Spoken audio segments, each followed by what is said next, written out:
So we're excited to have Nate Tice join us from Yahoo Sports and NFL Network. Nate, what's up, dude? How are you? Not too much. Just trying to get ready for these wild card games, and I guess I have to do college football playoffs first. So I think that will whet my appetite a little bit before we get to the wild card weekend. But I'm doing very well. You'll be ready for it, Nate. Well, dude, I'll be ready. Don't worry. I'm happy to do a little college before we move forward. You got Notre Dame, Penn State tonight, Ohio State, Texas tomorrow night. What are you expecting in both of them? Oh, man, I think tonight's game is going to be a fist fight. You got two teams that have good defenses, Notre Dame and Penn State. Notre Dame wants to run the ball 50 times with their running backs, some injuries there, but also their quarterback, Riley Leonard. And then Penn State's explosive, but it's all kind of, shots. Like, it's not more sustained explosiveness. So I think like any good football game, will come down to a few plays, but I think this one's going to be a slug fight. I think it's a race to 20 points. And it might be a quick one relatively for a college football game, getting all the run plays in there, but we still might get the 45-minute fans at halftime, so maybe not too quick. A lot of people may not like that game. I'm going to love it. I love to see teams that run the football down your throat, no matter what. Good defense, Yeah, no, it's going to be a classic there. And then the other game, hopefully Quinn Ewers got his head on straight. I'll just say that going on the other side of the ball. But I think that's going to be a fun one, too. Ohio State's really picked it up. They got just so much talent, and it's kind of pick your weapon. Jeremiah Smith, Emeka Mbuga, and these guys. Ohio State's defense is really good. So I'm kind of favoring Ohio State in that one just because I don't really trust Texas's offense all the way right now. I mean, they've been on fire over these last 2 weeks, man. But after that Michigan game, I thought they were in trouble. But, hell, they found something. They did. It was, and just all the injuries that Ohio State had offensive line, but this isn't like the NFL and some of these blue-chip programs. It's like, oh, yeah, just drop in the next 4-star, 5-star guy we got. Yeah, he's a freshman or a sophomore, but it's not like he's some guy that you just signed off the street, So that is one nice thing when you're at one of these big programs is it's next man up sometimes. For sure. Now we've covered that stuff. It's going to be fascinating to watch. I can't wait to watch tonight and tomorrow. But here in Washington, by far the bigger story is what's going to happen Sunday night when the Commanders take on the Buccaneers. We are talking with Nate Tice. You can read his work over at NFL.com or Yahoo Sports. You can follow him on X at Nate_Tice, Tice. Nate, let's just start there, man. What do you think of this matchup, Commanders-Bucs? Oh, man. Some of these games, these playoff games, we have a lot of repeat matchups. But, like, the thing with the Commanders and the Bucs game, it was week 1, which might as well be 2 years ago in NFL terms. Everything is so week to week in the NFL and so month to month. And you had a rookie quarterback making his first professional start going against a blitz-happy defense, not the easiest defense to go against. And I think that's first and foremost where where my eyes go, because anytime you play against the Bucs, there is going to be Todd Bowles' defense and how blitz happy he is. And writing about it this week, I kind of did a little deep dive on it, and the Bucs blitz more than any team on record. And Next Gen Stats is kind of database which goes back to 2016. On third and fourth down, they've blitzed more than any team that we've ever seen in the NFL. 2/3 of the time, still blitz on third and fourth down. Jane Daniels in week 1 against the blitz. Yeah, he went 5 of 9 for 45 yards, got sacked a couple times. He was pressured 9 of 11 of those dropbacks. But since then, Jaden's been one of the better quarterbacks against the blitz. He's 8th in dropback success rate since week 1, 3rd in EPA per dropback, which is a stat I like to look at. But he'll scramble a good amount too. And the Bucs can be susceptible to scrambles because blitzing, you might lose your contained lanes, and you might lose yourself trying to get after the quarterback. So to me, that's kind of a fun strength versus strength kind of thing, where it's kind of it's a gash or be gash world. Is it Jaden scrambling, hitting a deep shot? Maybe he likes to throw it over the middle a lot, so it might be a Zach Ertz game against the blitz. Or do the Bucs get home and kind of corral him and kind of make him stay in the pocket? I just think that's fun because I don't think either team's going to shy away from what they do. I mean, that's how they got here. So I'm really, really excited to watch those third and fourth downs and how Daniels and the Commanders' offensive line handle the blitzes that the Bucs are obviously going to show. It's going to be fascinating, and you're so right that week 1 was so long ago that you really can't draw much from that. But in that game, one of the things I find fascinating is Jaden ran a lot in that game. I think he had 13 carries, which would probably be a season high, 16 carries rather. As the season progressed, his eyes slowed down. He stayed in the pocket, started beating people. Then as the season continued, he started using his legs more once he got over that little bit of a rib thing and was incredibly effective. I still think he could be the leading rusher in this game, and that's good for Washington. I think he will be. And also, it's like, I think that is the best answer for Commanders for this game, for Washington. This game is obviously their rookie star quarterback is a good answer, but his legs. I mean, I think that's how they're going to find the explosive plays. Because if your team's blitzing you, you don't want to live with 4-yard gains. That's what the defense wants. You want to live. You want to scare them out of it with 20-yard gains, touchdowns. Watch what I mean. You saw the whole Bengals team get defeated when Daniels hits that one shot, against the blitz against them. But the thing is, too, is you just brought up the point that he might be the leading rusher, and that's kind of a good and another kind of point or a thing I'm looking at in this game is that the Commanders' run offense has been good this year, and I would even say one of the most, I wouldn't say underrated, but surprising good run games. I always thought Cliff Kingsbury had a good run game when he was with the Cardinals, which was kind of an underrated aspect of his offense. But then I thought Bobby Johnson and the offensive line coach of the Commanders did a really good job this year. Really diverse run game. The stat I always like to look at is rushing success rate, which is a successful play for the offense. So 5 or more yards on first down, half the gain, goal to gain or down to gain, distance to gain, on second down. Commanders are top 3 on early down rushing success rate. Bucs have the best run defense in the NFL on early downs. They're led by a guy named Vita Vea, who is you can't miss him. You can't miss him. That's why I think that might be tough sledding for the Commanders. They're going to try, but again, that's where going to your point that I think Daniels will be the leading runner because of the scrambles, but also they might have some tough sledding on early downs trying to run the ball. What do you feel their chances are? A lot of people look at the fact that they played teams and they point out that they played teams that aren't in the playoffs. Well, people that aren't in the playoffs beat some of these teams that people lose their minds over. So, what do you feel the Washington chances are? Oh, I mean, I think this game's going to go down to the wire, which, considering how the Commanders' season has gone this year, might not be the worst thing because that's kind of that's kind of their thing. The last 4 minutes of the game, let's start doing some stuff.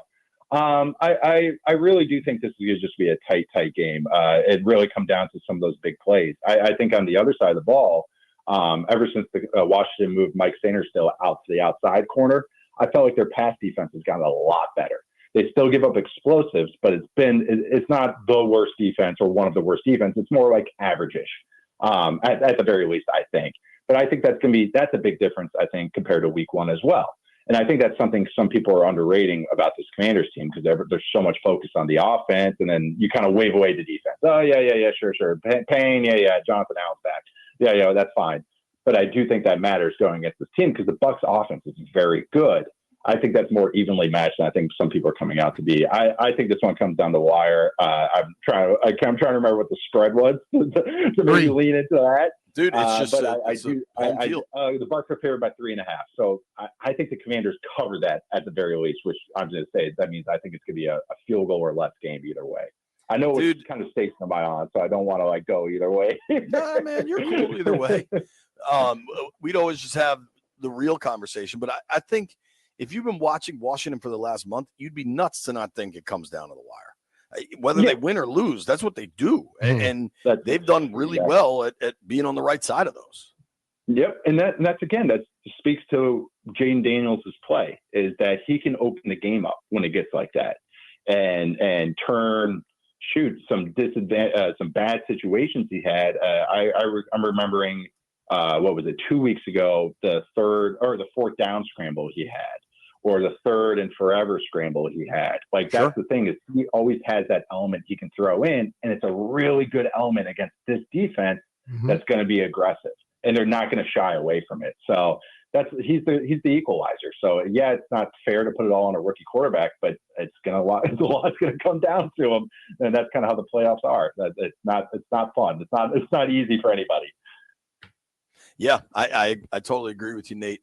Speaking with Nate Tice, you can read his work, NFL.com, Yahoo Sports. He's all over the place. Football 301 is the podcast. Let's zoom out from just the Commanders Bucks, because obviously that's going to be an awesome game.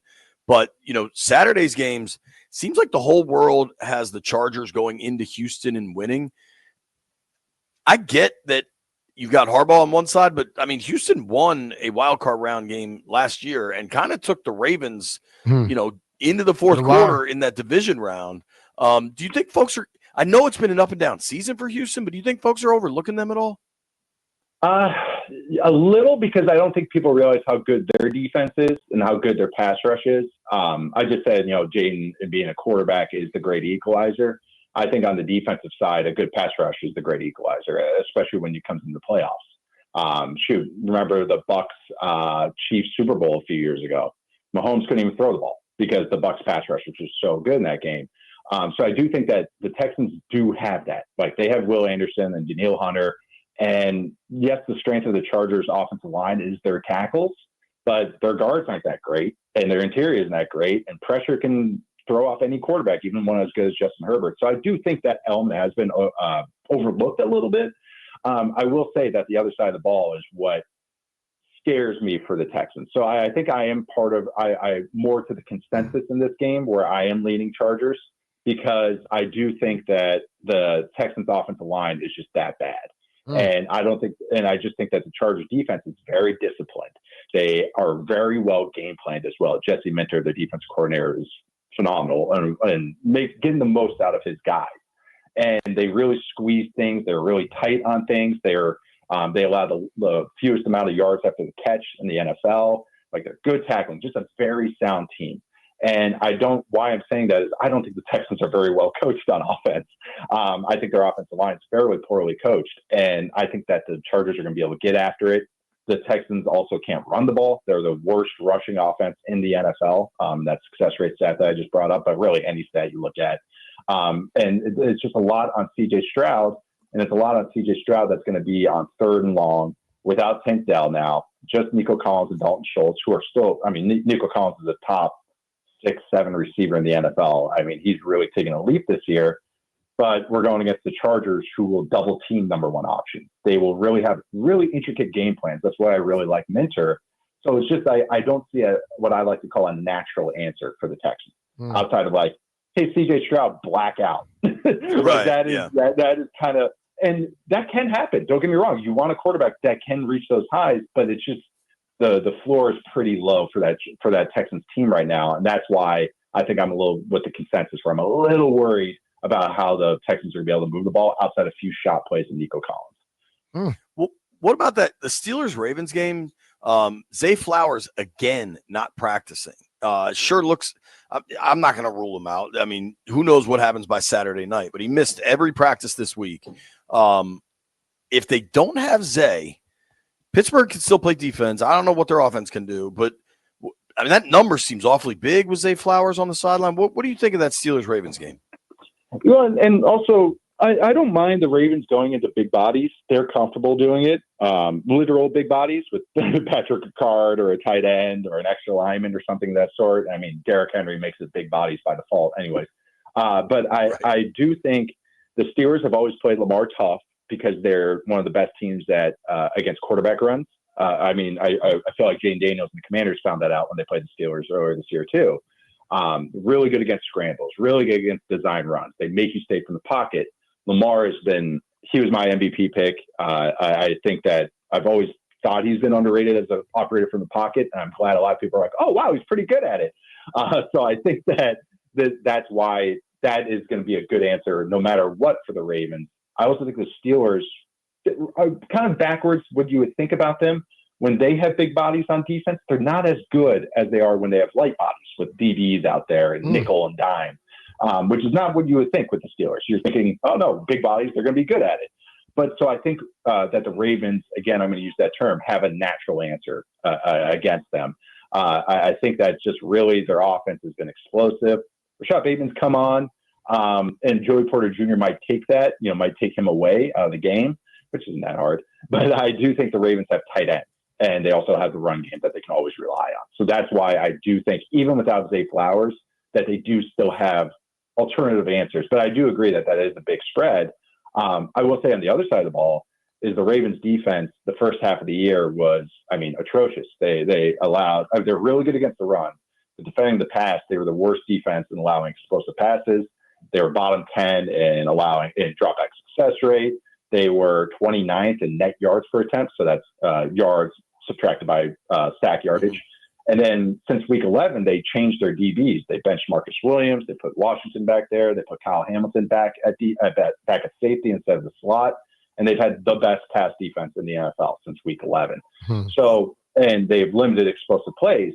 The whole Steelers offense is based off running the ball first, running the ball second, running the ball third, running the ball fourth, and then throwing deep balls from Russell Wilson to George Pickens. Balls. Yep, the moon balls, and Russell throws them as well as anybody. But if they don't connect on those, the Steelers can't move the ball. That's their formula. And if the Ravens, who have been one of the best pass defenses in the NFL the last 2 months, kind of limit that, it could be a real tough slog for the Steelers offense, especially with the Ravens run defense being so good. So this game to me is going to come down to those 6 moon balls. And I say that jokingly, but I also say that pretty seriously. That's going to come every go ball. Everyone should just hold their breath because those will decide the game. Wow. Every time you see Russell tilt his shoulder back. I think you're right on there, dude. That game could be interesting, but of all these games, that's the only one I look at that if it's a blowout won't shock me. I kind of think the Broncos might be able to keep pace with the Bills. On Sunday, do you see anything surprising? Anything that you really like or think is a problem? Maybe the Packers in an outright win over the Eagles. That's the second time we've heard that. Yeah, and maybe it's just me building fan fiction. But the more I look at it, the more like the Eagles defense. Jordan Love is a very specific quarterback, so. But I really like watching him. He's not everyone's cup of tea because he is a trick shot thrower. He's going to go for the big plays, and I get that. But the Eagles defense doesn't do the things that can maybe take Love out of his game, which is they don't run a ton of man coverage, and they also don't blitz a ton. Those are the things that can lead to Love being volatile. He's really good against zone coverage. He's a top 5 quarterback, and all the metrics I list off over and over, top 5 quarterback against zone. This also talks about all the receivers the Packers have. They don't have maybe the best receivers, especially with Christian Watson out now, to beat man coverage over and over. We saw that against the Vikings a couple of weeks ago, where they just couldn't get open. It just felt tight. And I just think this week, the Eagles are going to lean into zone. But this is where having multiple valid answers, maybe not alpha number 1, but a lot of Bs, a lot of number 2s in this Packers receiving room, that's actually good against this Eagles team that runs zone coverage.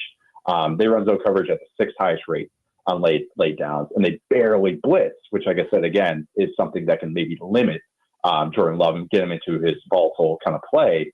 The other thing, though, is the Eagles are really good against to beat a Vic Fangio defense. You either got to run it on them or beat them over the top. They're really good at limiting explosive plays, and Jordan Love is very good at finding explosive plays, but Christian Watson's out. So that is the one element that has me a little antsy about the Packers, but I just think that they have natural answers again to beat this Eagles defense.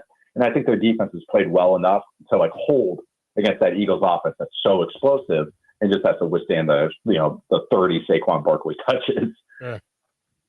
Yeah. I mean, Saquon just grinds you down in late in games, man. Hey, Nate, thank you so much for the time, Appreciate dude. Really enjoyed talking. No, thank you for having me. It's a lot of fun. All right. Very cool, man. Nate Tice, read his work, Yahoo Sports, NFL Network. You can follow him at Nate_Tice.